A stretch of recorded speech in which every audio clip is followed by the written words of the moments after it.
major downtown shopping district in Hong Kong is thick with smoke as riot police fired multiple rounds of tear gas into crowds of anti-government demonstrators.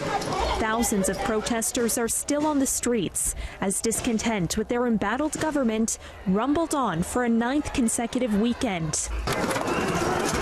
They were pushed back by police who advanced in a line with their shields up and fired tear gas. By nightfall, a harborfront area ordinarily packed with weekend shoppers briefly became a war zone. Today's unrest began with a police-approved march, though demonstrators had prepared for the possibility of clashes. Dozens suited up in helmets and masks.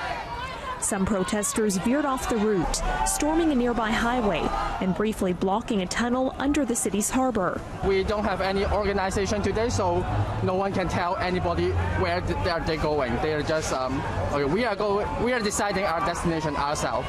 Across the harbor, thousands gathered for a competing rally in support of police and Hong Kong's pro-Beijing political establishment, exemplifying the deep social divide in Hong Kong.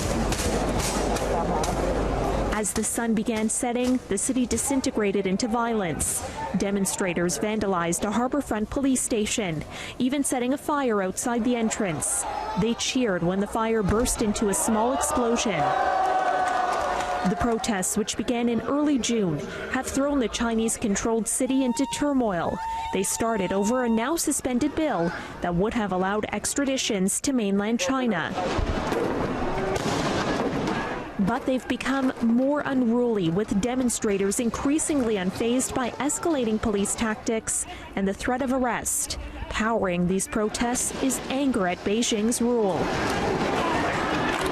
Many in Hong Kong feel China is undermining their way of life. I think we will keep fighting. We will not give up. China's central government initially played down the protests, but in recent days has blamed the U.S. and other Western countries for instigating the unrest to hurt China.